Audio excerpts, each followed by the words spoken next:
There's a kind of forgetting that doesn't feel like loss. It feels clean, like someone tidied up before you arrived. Everything in its place, every question answered, every mystery solved before you even thought to ask. You were told who built the pyramids. Fourth dynasty pharaohs with unlimited slave labor and ingenious engineering. You saw the diagrams of ramps, the models of copper tools, the videos of workers hauling massive blocks with rope and determination. The story was complete, satisfying, logical. You nodded and moved on. But there's a problem with that story.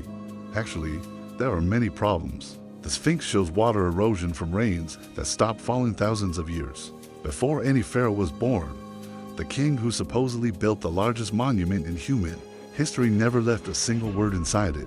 Workers transported millions of tons of stone, but kept no record of what they were building. It's not just that something doesn't add up. It's that everything seems designed not to add up. Like someone built a comfortable story on top of another story and buried the first one deep enough that you wouldn't think to dig. By the way, if this mystery already feels like something rarely discussed, hit subscribe. We're just getting started, and some questions have been waiting a very long time to be asked. Because this isn't really about pyramids. It's about memory, and what it takes to make an entire civilization forget something it once knew. In 1858, a French archaeologist named Auguste Mariette was clearing sand from the base of the Sphinx when his team uncovered something that would quietly shatter everything Egyptologists thought they knew about the Giza Plateau. Mariette wasn't looking for revolutionary discoveries that day.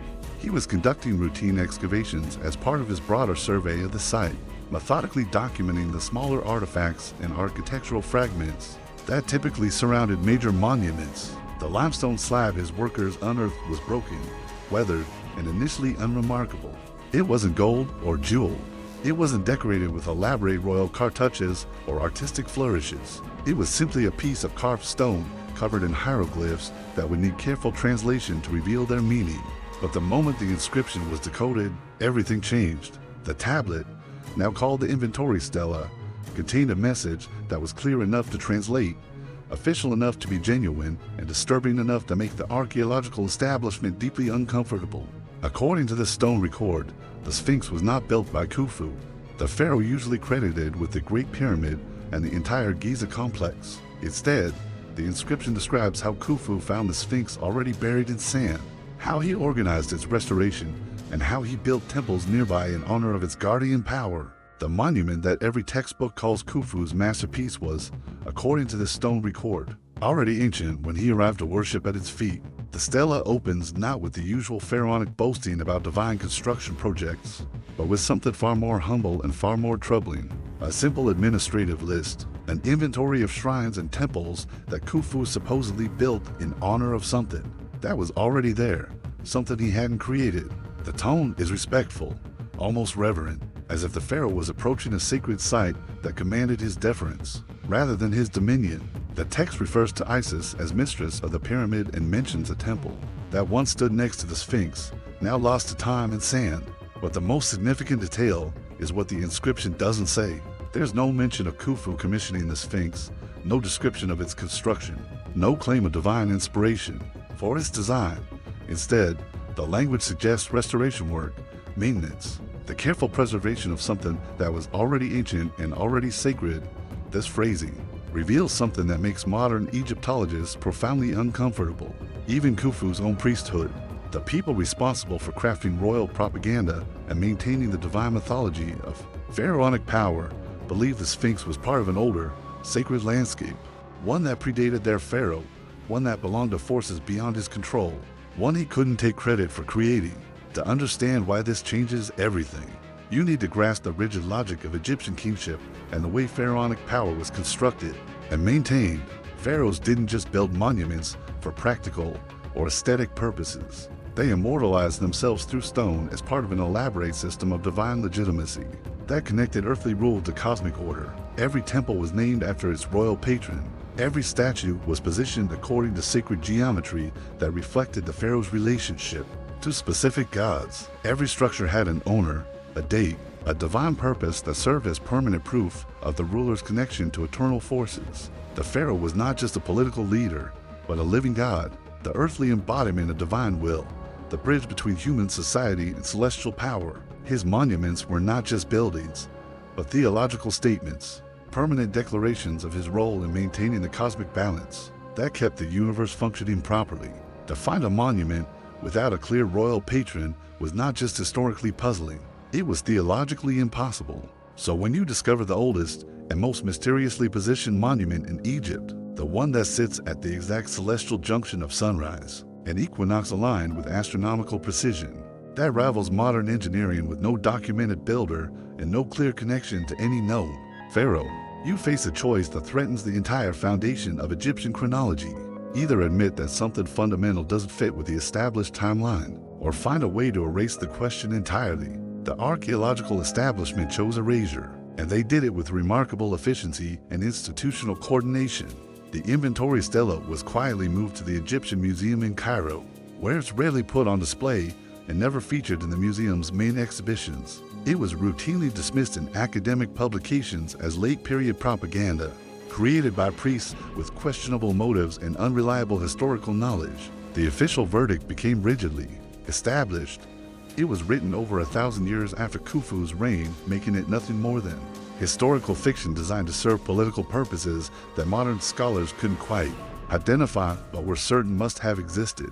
The dismissal was so thorough and so universally accepted that most Egyptology textbooks don't even mention the stela's existence, and those that do treat it as a curiosity rather than a serious historical document. But that rejection creates its own logical problems that become more troubling the more carefully you examine them. The assumption that all later records are unreliable unless they support what earlier ones already say creates a circular argument that protects established narrative while preventing genuine investigation. It's a form of intellectual gatekeeping that ensures only evidence supporting the accepted timeline gets serious consideration. And here's where the official dismissal becomes even more problematic. Why would a late-period priest writing over a millennium after Khufu's death invent a story that systematically downplays a pharaoh's achievements? Egyptian tradition was obsessively devoted to magnifying royal accomplishments, especially those of pharaohs considered foundational to the civilization. Retroactive myth-making was incredibly common throughout Egyptian history, but it was always used to inflate rather than diminish, to associate living rulers with past greatness, rather than reduce legendary figures to mere caretakers. Yet, this stela does exactly the opposite.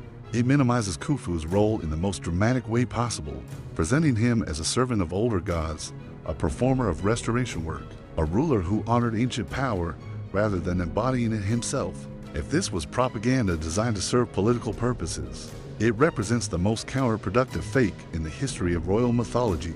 The text makes Khufu smaller, not larger. It questions his creative power rather than celebrating it. It opens mysteries rather than providing comfortable answers about Egyptian greatness. If someone was going to fabricate a historical document to support contemporary political needs, why create one that raises more questions than it answers? Modern archaeologists try to sidestep this by arguing the stela came from a nearby temple, not the Sphinx enclosure itself. But nearby in Egyptian sacred architecture means something different.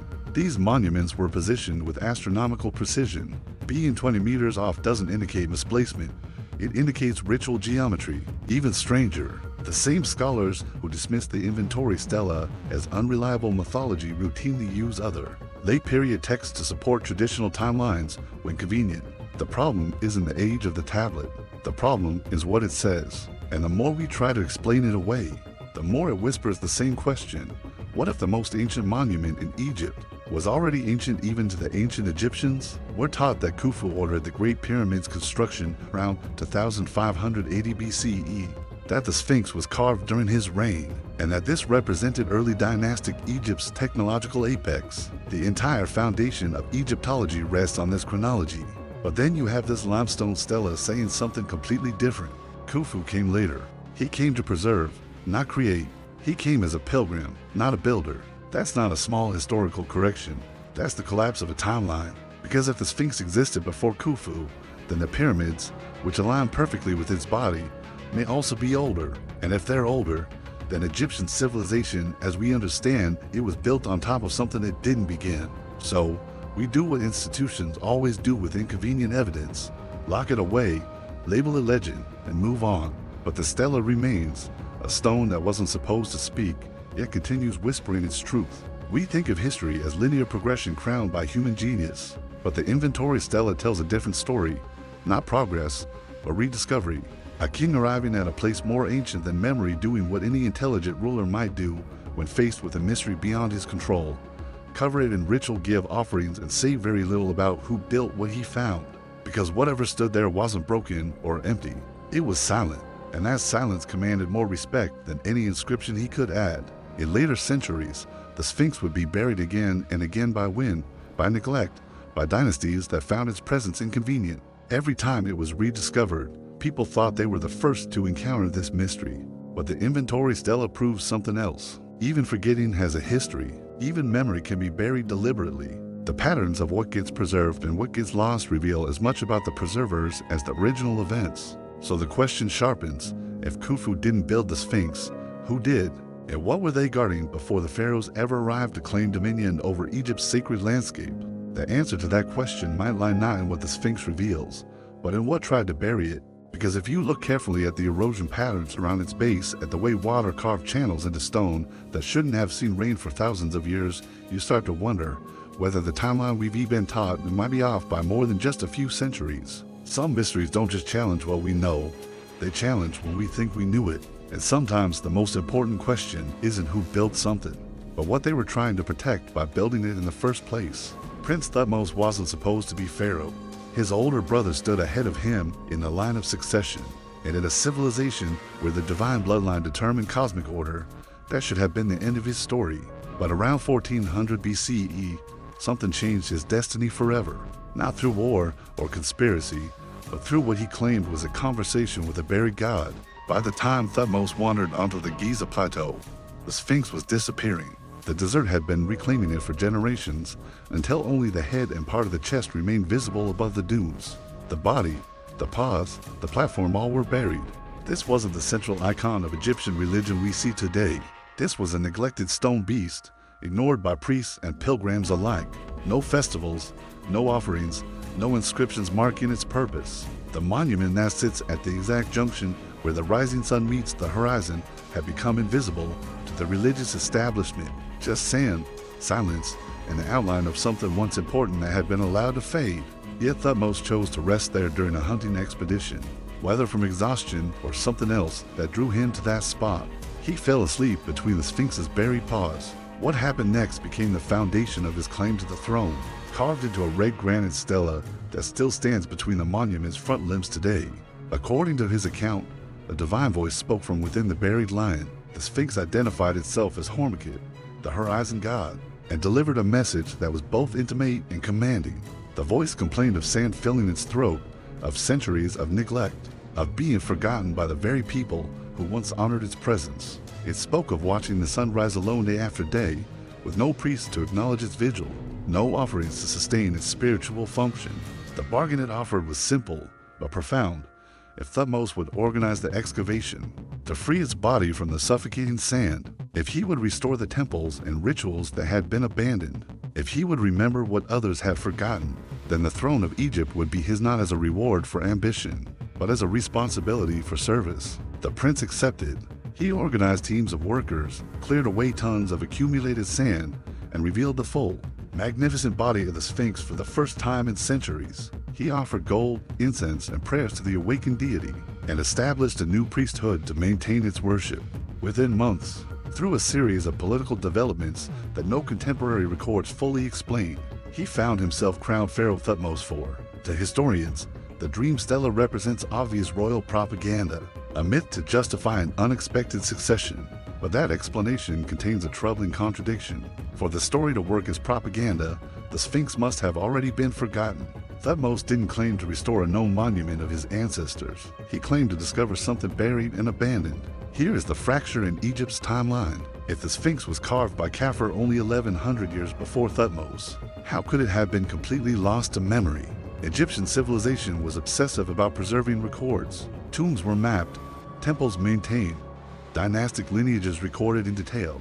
The 18th dynasty, to which Thutmose belonged, had documentation of rulers from over 1,000 years past. Yet somehow, no one remembered who built the monument beside the Great Pyramid. The Sphinx had no active cult, no priesthood, no festival calendar. It had become invisible to the very civilization that supposedly created it, until a forgotten prince heard it whisper in a dream. The dream stela describes the Sphinx not just as buried, but as actively suffering from its abandonment. The monument was choking beneath the sand, unable to breathe, its voice muffled by centuries of neglect and deliberate forgetting. The language is remarkably personal and specific, describing not just physical burial, but spiritual starvation. The Sphinx speaks of its loneliness, its frustration at being unable to fulfill its cosmic function, its desperate need for acknowledgement and restoration. This intimate tone reflects something that makes the official dismissal even more problematic. The text doesn't read like generic royal propaganda or formulaic religious mythology. It reads like a genuine account of encountering something ancient and abandoned, something that had been waiting in silence for someone to pay attention to its condition and its needs. The stela's description of the excavation process itself provides details that seem oddly specific. For a fabricated story, it mentions the particular quality of the sand, the difficulty of clearing it from the monument's limbs, the condition of the stone after centuries of burial. These aren't the kinds of details that typically appear in purely propagandistic inscriptions, which usually focus on the glory of the pharaoh, rather than the mundane logistics of archaeological work. But by Thutmose's time, it wasn't just neglected, it was culturally erased, which means the Sphinx had to be older than anyone realized, old enough to have been lost and forgotten by the very people who supposedly built it. Some Egyptologists argue the Sphinx was associated with Khufu, but fell into disuse during political upheavals, and Thutmose revived an old cult for political gain. But this still leaves an unsolved mystery. Why would a pharaoh stake his legitimacy on a forgotten monument, unless it possessed genuine spiritual authority? The dream stela didn't give Thutmose conventional glory. It made him a servant rather than a master, a caretaker of something beyond his control. This is the opposite of effective propaganda, which emphasizes the ruler's strength and divine favor. The most haunting detail involves the stela's physical condition. The upper third of the tablet, where the Sphinx's original builder would most likely have been named, is missing. Not worn away gradually by weather and time, but broken off cleanly in what appears to be a deliberate act of concealment. The break is ancient, possibly contemporary with the original inscription, though determining its exact age would require testing that authorities have been reluctant to authorize. What remains is precisely calculated to support the narrative of divine intervention, while avoiding any information that might contradict established chronology. The intact portions describe the supernatural encounter, the bargain between prince and buried god, the successful excavation, and the political reward that followed. But any mention of who originally built the monument, when it was constructed, or what civilization was responsible for its creation has been eliminated.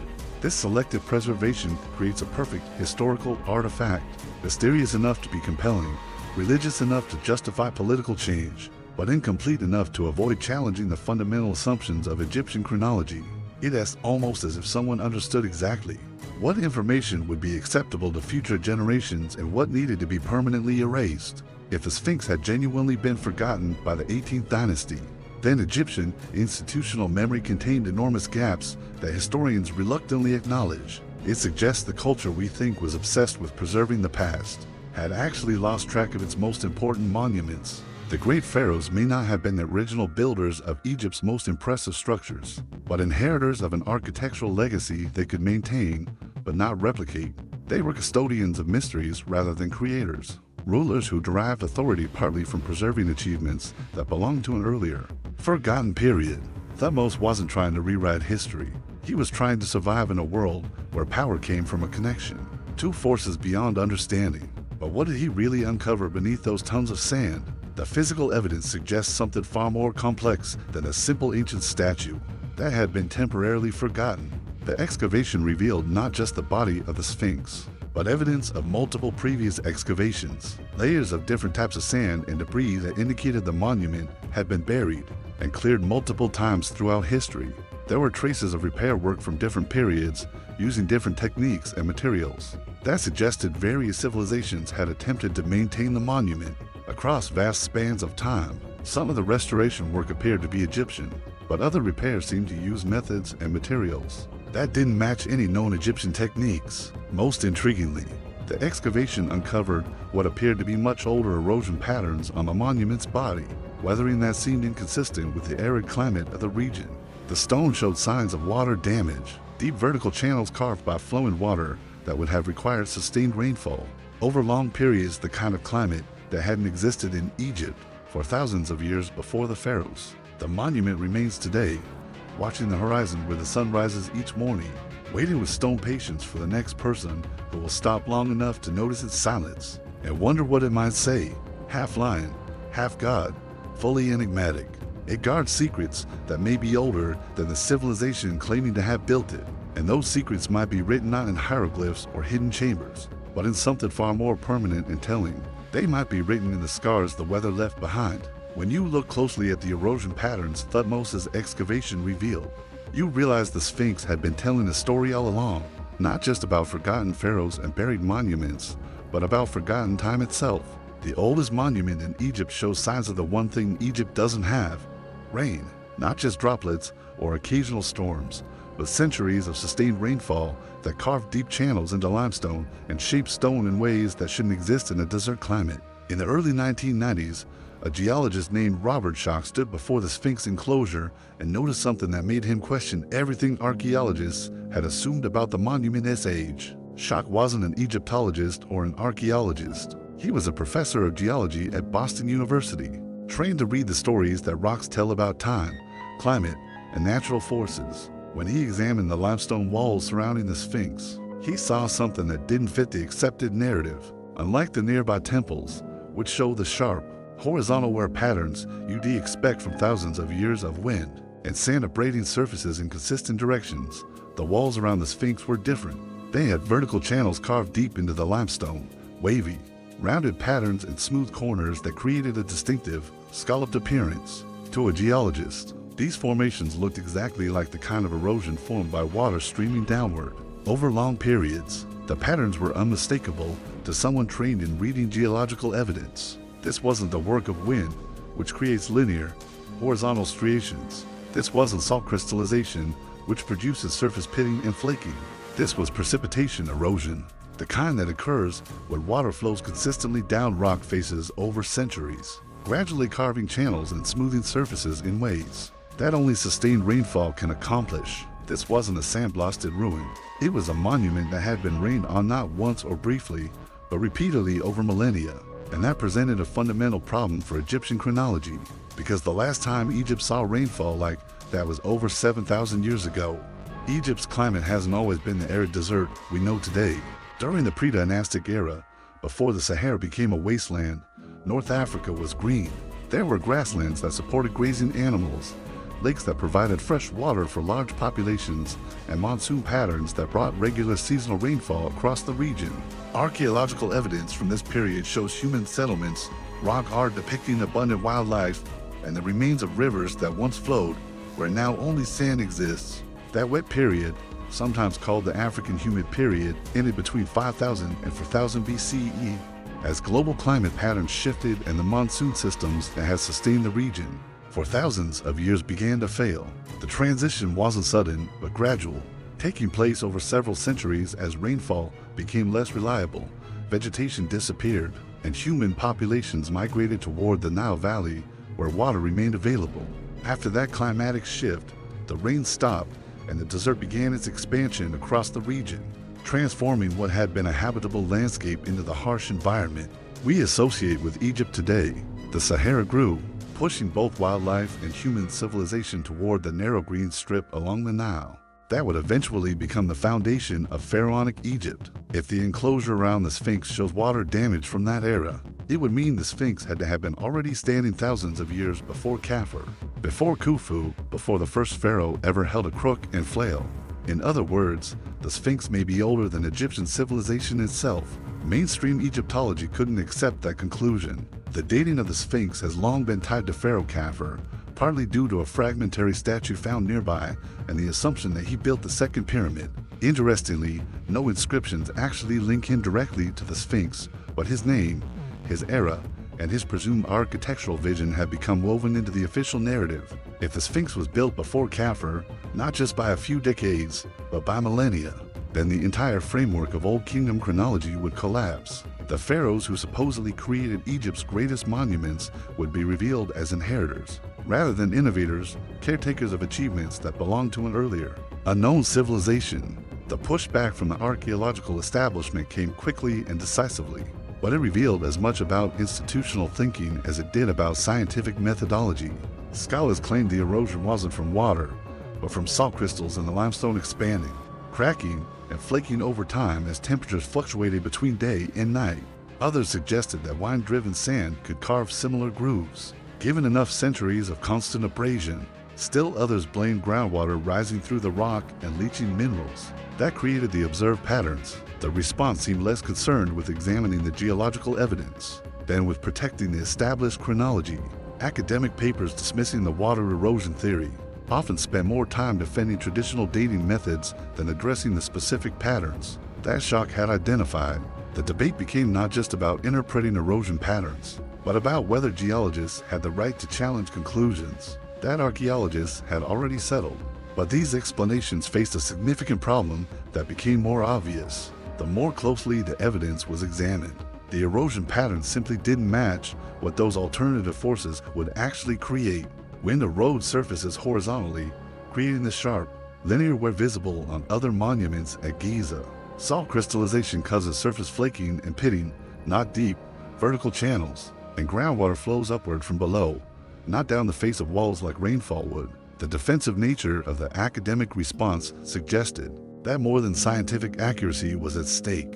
If the Sphinx was thousands of years older than traditionally believed, it wouldn't just change the monument's age. It would require a fundamental reconsideration of how human civilization developed, when monumental architecture first appeared, and what level of sophistication existed.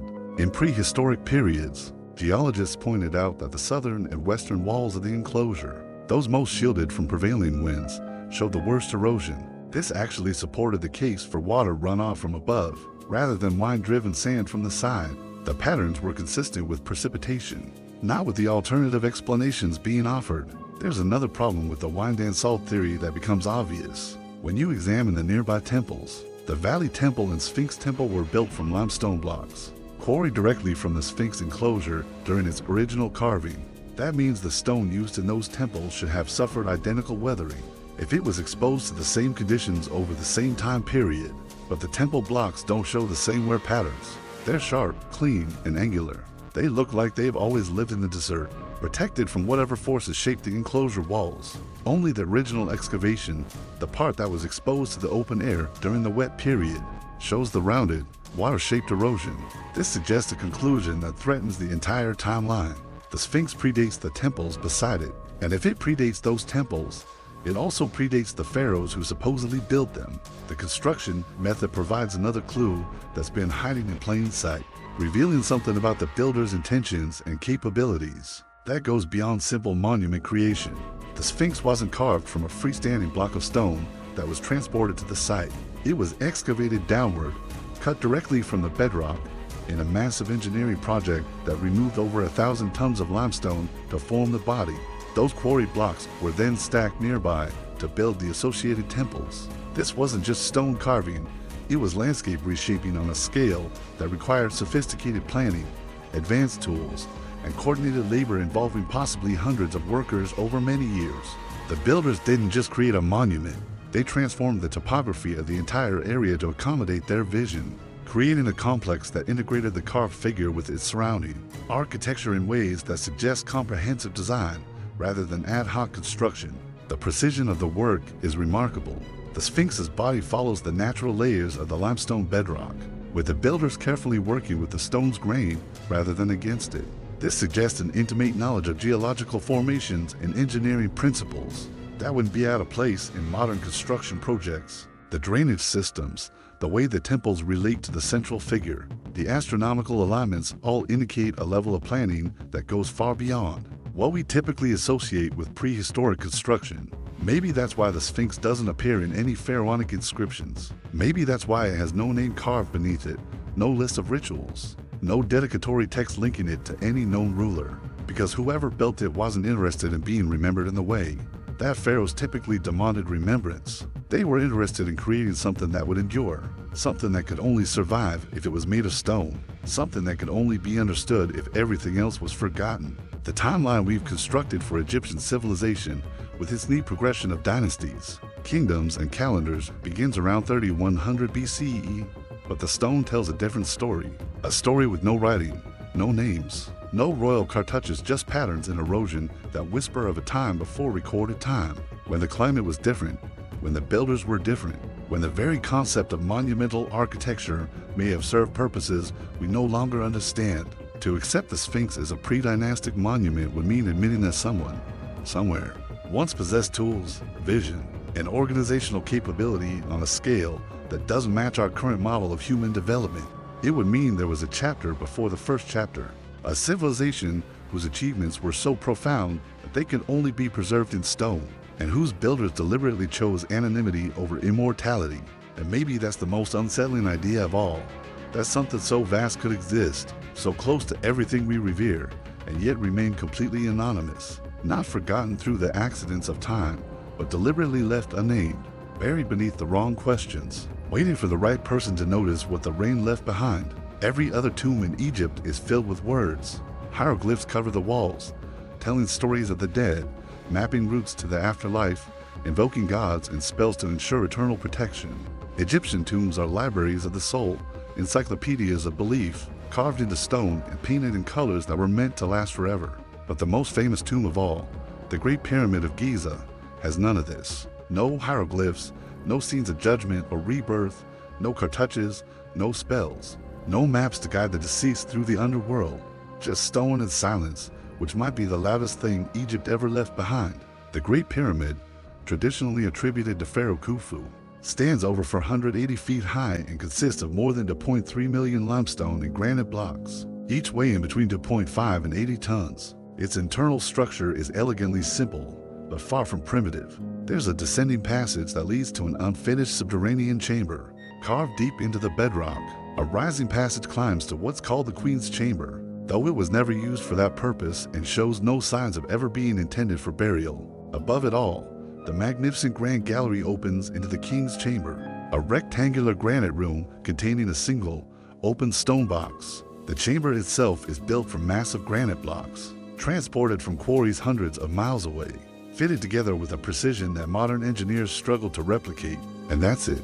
No treasure, no inscriptions, not even a lid for the so-called sarcophagus. In the most sacred, central space of Egypt's greatest structure, there is nothing but empty stone and the sound of your own breathing. This absence is not normal by any standard of Egyptian burial practice. Egyptians believed that to be remembered was to be immortal, and they approached death with an almost frantic dedication to preservation and documentation. Names were carved on coffins, doors, walls, tools, statues, jewelry, and even everyday objects. The purpose of a tomb was not just to house a body, but to speak across eternity, to tell the gods who you were, to show the dead where to go and how to get there safely. The walls of Egyptian tombs typically function as instruction manuals for the afterlife. They contain detailed maps of the duat, the Egyptian underworld, descriptions of the challenges the soul would face, and the specific words that needed to be spoken to overcome each obstacle. The Book of the Dead, the pyramid texts, and other funerary literature were considered essential equipment for the journey to immortality, as crucial as food or clothing. By the 5th and 6th dynasties, pyramid walls were covered with pyramid texts, thousands of lines of prayers, hymns, and invocations meant to guide the pharaohs safely into the afterlife. These texts are incredibly detailed, describing everything from the proper way to greet specific gods to the exact phrases needed to convince cosmic gatekeepers to allow passage. Even minor tombs for nobles and priests had elaborate murals showing scenes of farming, music, and other activities from daily life, rendered in vibrant color and repeated endlessly to ensure their continuation in eternity. The Egyptians left nothing to chance. They mummified bodies, preserved organs in canopic jars, included food and drink for the journey, and surrounded the deceased with everything they might need in the next world. The idea of leaving a tomb blank, especially the tomb of a pharaoh, would have been not just unusual, but spiritually dangerous. But inside Khufu's pyramid, there are no stars painted on the ceiling, no god standing guard, no soul making its journey to judgment. Just stone, pressure, perfect angles, and complete silence. There is no scholarly consensus as to why this silence exists. Some Egyptologists propose that the pyramid was once decorated, and later stripped of its inscriptions, but there is no physical evidence supporting this theory. No scratch marks from removed carvings, no ghost outlines of missing paintings, no pigment residue. Others argue that it was left intentionally undecorated because it was an early pyramid, a prototype that hadn't yet developed the elaborate decorative traditions of later monuments. But this explanation falls apart when you examine the pyramid's actual construction. The Great Pyramid is not primitive in any measurable way.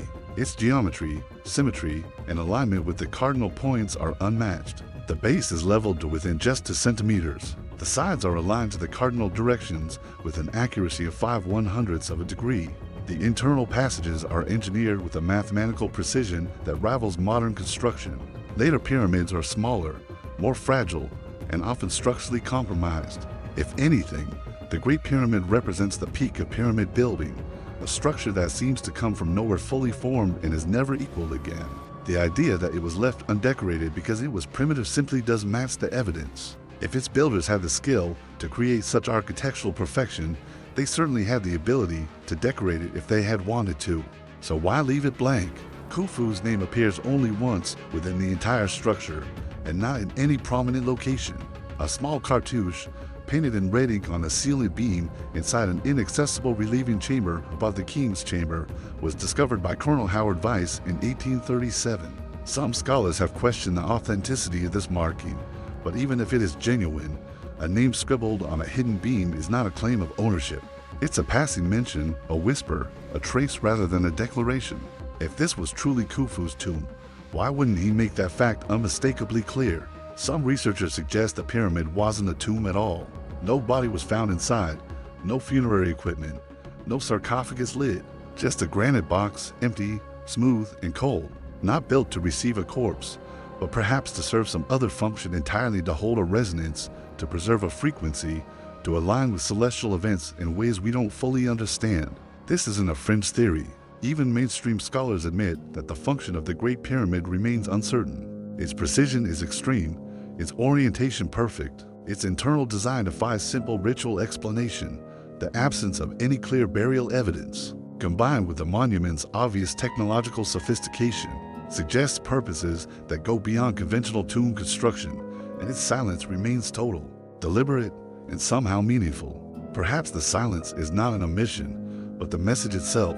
No name, no prayer, no instructions, just a presence, something meant to be found, not read, not understood through text, but witnessed through experience. Because maybe the Great Pyramid wasn't built for the people of Egypt. Maybe it wasn't built for the gods of the Nile. Maybe it was built for time itself, a structure that would outlast empires, outlive memory, and one day ask a new kind of visitor not what they believe, but what they're willing to admit they don't know. We like to imagine the past as something we've successfully mapped, a sequence of discoveries, burials, dynasties, and dates. But the Great Pyramid doesn't confirm that story. It refuses to speak the language of history. It offers no labels, no answers, no reasons. Just angles, just resonance, just mass arranged in ways that continue to challenge our understanding of ancient capabilities. What kind of king builds a monument taller than memory and then leaves no message behind? Or maybe that's the wrong question. What kind of purpose requires no message at all? He built the most massive monument on Earth, a structure visible from orbit, aligned to the stars, composed of over 2 million blocks, each placed with sub-millimeter precision. And yet, no one ever found his body. Pharaoh Khufu, Lord of the 4th Dynasty, is credited with commissioning the Great Pyramid of Giza, a structure so mathematically perfect, so enduring, that it has survived over 4,000 years of earthquakes, invasions, and the collapse of empires. It is, by every official account, his tomb. But there's a problem. No mummy, no grave goods, no inscriptions, no sign of a burial. Just an empty box, open, silent, cold. The man who supposedly built the greatest tomb in history has no grave. We know what Egyptian burials look like, especially for kings, because we found so many of them. From the Valley of the Kings to the tombs of Saqqara, pharaohs were entombed with an intricate care that bordered on obsession. The process could take months and involve hundreds of people working to ensure the deceased ruler's successful transition to the afterlife. Sarcophagi were nested within sarcophagi, each layer carved with protective spells and divine imagery. Amulets were placed on specific parts of the body according to precise ritual requirements. Scrolls containing the Book of the Dead were positioned near the head, so the deceased could read the necessary incantations during their journey through the underworld. Shaptas, small figurines, were included to serve as workers in the afterlife, handling any manual labor the dead pharaoh might be required to perform. Walls were covered in spells and maps of the Duat, the Egyptian underworld, providing detailed navigation instructions for the soul's journey. Scenes of divine judgment show the deceased being weighed against the feather of Maat, with step-by-step illustrations of what would happen at each stage of the process. Offerings of food, drink, and precious objects were arranged according to specific protocols. Funerary boats were included to transport the soul across the celestial waters. Even the pharaoh's organs were carefully preserved in canopic jars, each protected by a different deity and positioned according to the cardinal directions. Nothing was left to chance. The entire process was designed to ensure that the deceased ruler would not only survive death, but would thrive in the afterlife, maintaining their royal status and divine authority in the realm of the gods. Even minor nobles were buried with family inscriptions, painted reliefs, food, tools, and symbols of their station. Death was orchestrated in ancient Egypt, not just to bury the body, but to guide the soul through the complex journey to immortality. Yet inside the Great Pyramid, supposedly the grandest of them all, none of this exists. No gold, no coffins, not even a name. Just a single stone chamber with a box that might have once held something, or maybe never did. Some claim that Khufu's burial was looted in antiquity, that robbers stole the body, broke open the coffin, and took the treasure. But that theory doesn't hold up under careful examination. There are no signs of forced entry anywhere in the pyramid. The passages leading to the king's chamber show no evidence of having been sealed and then broken open. There are no chisel marks on the sarcophagus indicating attempts to break it open or pry off a lid. There are no broken fragments of ritual objects scattered around the chamber.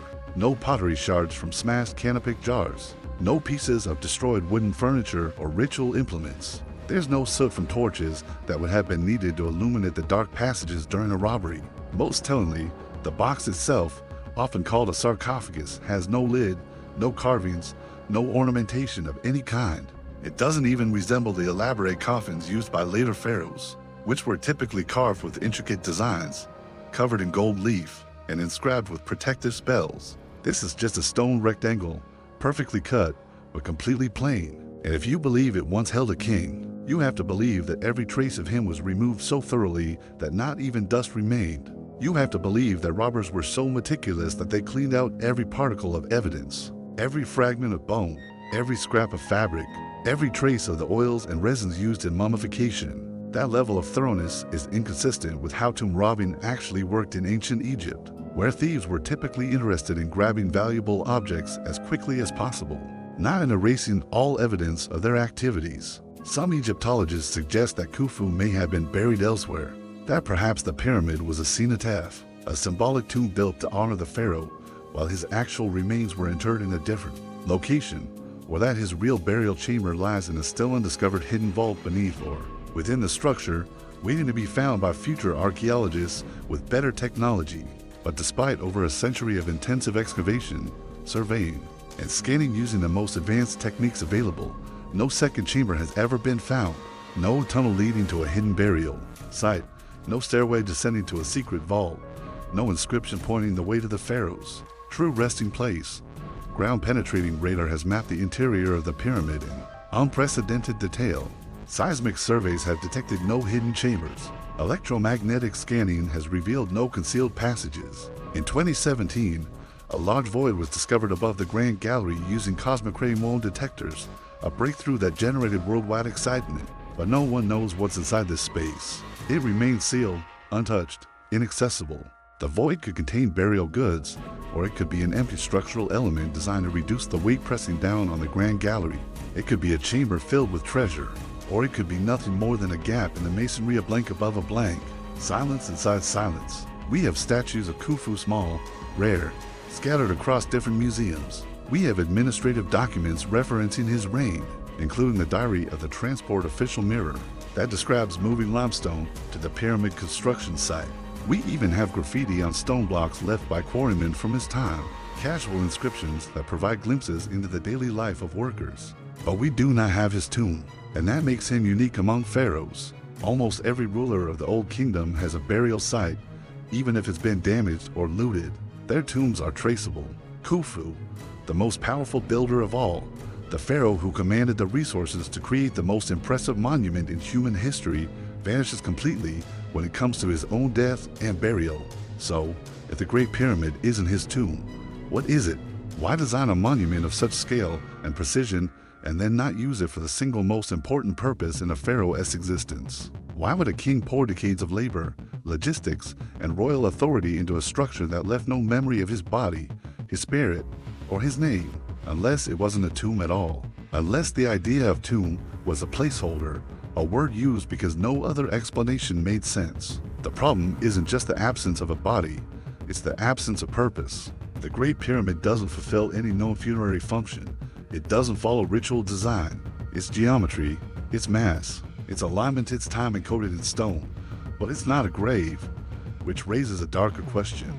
Did we call it a tomb just to stop ourselves from asking what it really was? It was built with no inscription, but every measurement is a message. The Great Pyramid of Giza is silent in every traditional way. No prayers on the walls, no scenes of gods, no royal cartouches. But its dimensions are not random.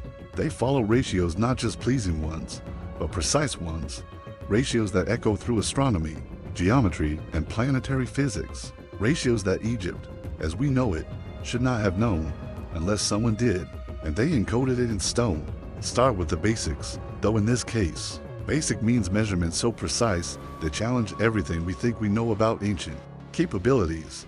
The original height of the Great Pyramid was 146.6 meters. If you take that height and multiply it by 2, and then divide by the perimeter of its base, you get the number pi 3.14, one of the most fundamental mathematical constants in the universe. Some dismiss this as coincidence, but the mathematical relationships multiply when examined closely.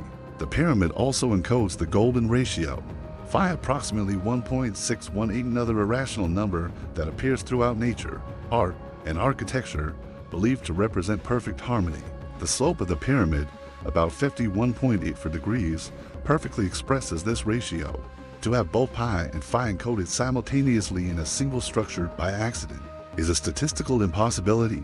It goes further, extending from mathematical abstractions into physical constants that describe our planet itself. But this raises profound questions about the builder's knowledge. How could they have known about precession, which requires centuries of careful astronomical observation to detect? How could they have calculated the Earth's dimensions without the ability to measure latitude and longitude, without understanding the planet's spherical shape, without having any of the mathematical tools that such calculations would require? The astronomical knowledge gets even more specific.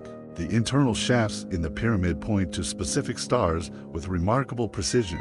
The southern shaft in the King's Chamber aligns with Orion's belt, while the northern shaft points to the pole star. But not just any position of these constellations, their position around 2450 BCE, which matches the traditional dating of the pyramid's construction, except that the alignment is too perfect for the technology supposedly available at the time. How could builders for 1,500 years ago have known Earth's curvature, its axial tilt, or the golden ratio? The conventional explanation is that they didn't have this knowledge explicitly, but somehow achieved these results through intuitive design and practical experience. But this explanation becomes less convincing when you examine the precision involved. They didn't have the instruments for such measurements. No evidence exists of the mathematical techniques required for such calculations. No records survive of the centuries of accumulated knowledge that such precision would have required.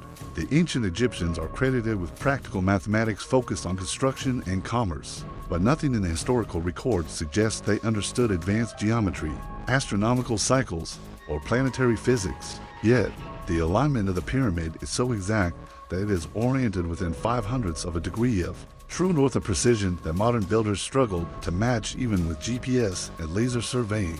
Egyptologists call it intuitive genius, suggesting that ancient surveyors used ropes, stars, and water levels to achieve results through trial and error refined across generations. But that explanation falters under the weight of consistency and precision because other pyramids, even those built just decades later by the same culture using the same techniques, do not replicate these ratios. The Pyramid of Khufu, built perhaps 20 years after the Great Pyramid, shows none of the same mathematical precision. Its alignments are sloppier, its geometry less refined. The Pyramid of Menkaure, the smallest of the three at Giza, abandons the mathematical relationships entirely later. Pyramids show a steady degradation in both construction quality and mathematical sophistication.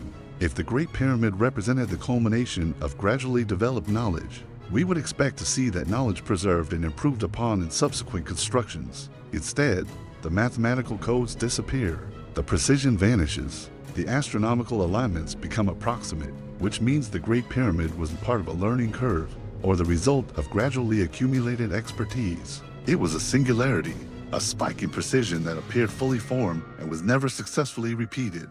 This pattern suggests that the knowledge embodied in the Great Pyramid wasn't developed by the civilization that built it. It was preserved by them, transmitted from some earlier source, and then lost again when the original understanding disappeared. The pyramid becomes not an achievement of 4th Dynasty Egypt, but a repository of much older knowledge that was briefly accessible and then forgotten. Some theorists suggest the pyramid is a kind of mathematical time capsule, a structure designed to preserve constants and values that do not decay with language or culture. This interpretation views the monument not as a tomb or temple, but as a form of information storage that can survive the collapse of civilizations. Words fade, languages die, writing systems become unreadable, but pi remains pi, regardless of who discovers it or when. Mathematical constants are universal, independent of culture, politics, or historical period. Ratios survive even when the knowledge of how to calculate them is lost. If you want to communicate across millennia, you don't use ink on papyrus or inscriptions on stone. You use geometry and scale. By encoding universal numbers in the pyramid's dimensions, the builders may have been anchoring knowledge they feared would be lost not to time in the ordinary sense, but to catastrophe, to civilizational collapse, to the kinds of forgetting that erase entire cultures from the historical record. The pyramid becomes not a monument to death, but a monument to continuity. Not a tomb, not a temple, but a reset point, a place where a recovering civilization might once again remember how the sky moves, how the earth turns, what the structure of reality feels like when expressed in mass and light.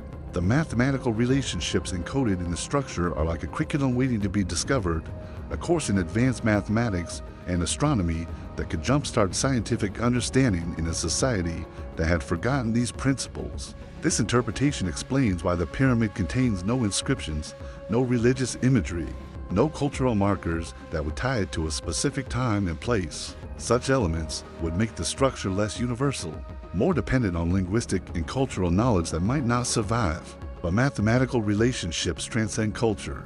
They can be discovered independently by any civilization that develops sufficient mathematical sophistication to recognize them. We think of monuments as commemorations built to honor the past, to name the builder, to fix glory in place. But what if this wasn't for the past or even the present? What if it was built for the future, not to impress, but to inform? A structure encoded with the proportions of the earth, anchored to true north, sealed in silence, and waiting to be noticed again, not by priests, not by kings, but by someone with tools and questions. Because geometry doesn't forget, and if the world had to begin again, this is the shape that would still be standing, not as a symbol, but as a reminder. Maybe that's why no name is written inside, because names don't matter when you're building for extinction. Names are cultural artifacts, tied to specific languages, specific historical periods, but mathematical constants are eternal. Pi will be the same ratio whether discovered by ancient Egyptians, medieval Islamic mathematicians, or future civilizations we can't imagine.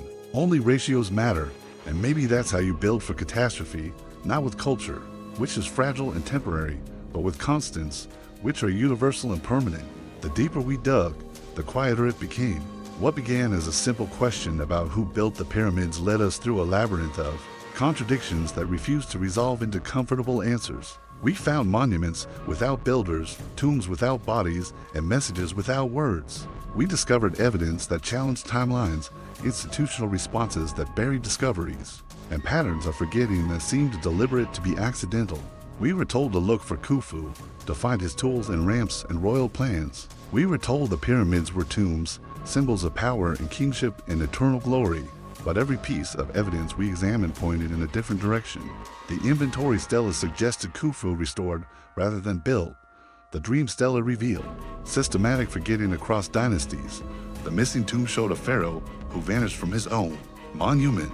We found water erosion that shouldn't exist, robotic discoveries that were quickly sealed, underground chambers that authorities denied despite photographic evidence, and scrolls that burned before they could be translated.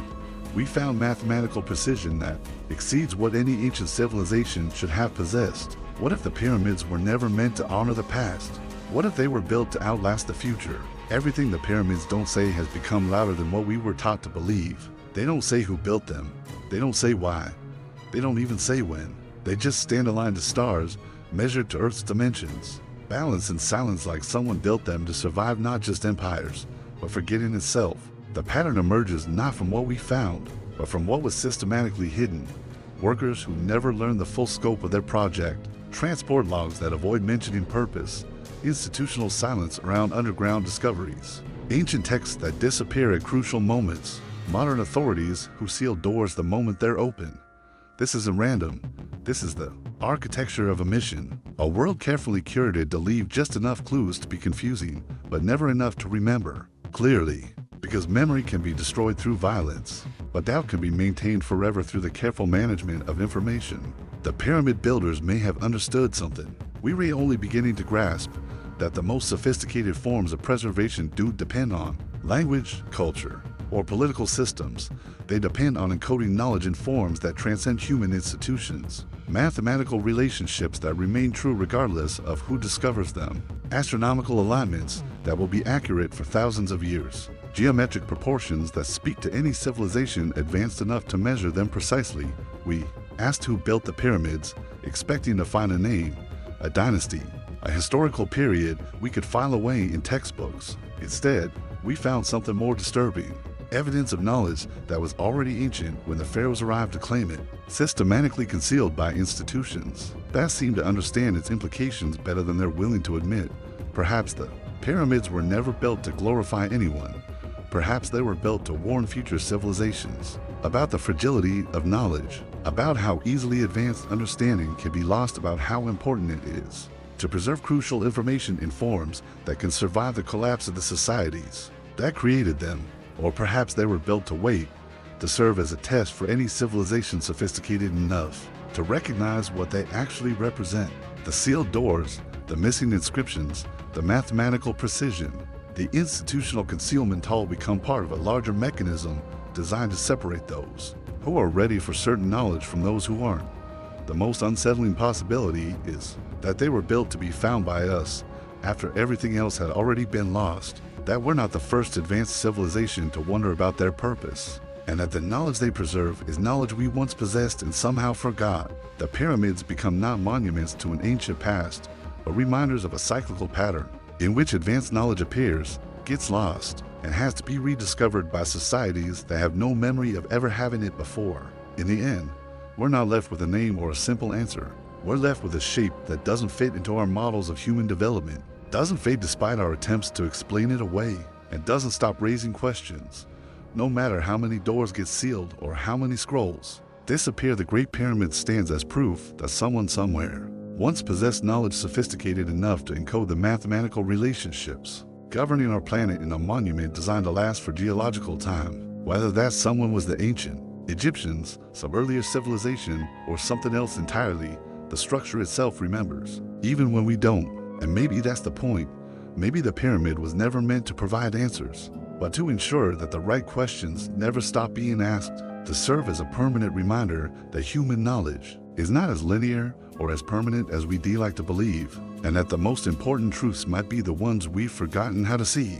The shape that memory forgot is still there, waiting with the patience of stone for the next civilization curious enough to measure it carefully and brave enough to admit what those measurements might mean.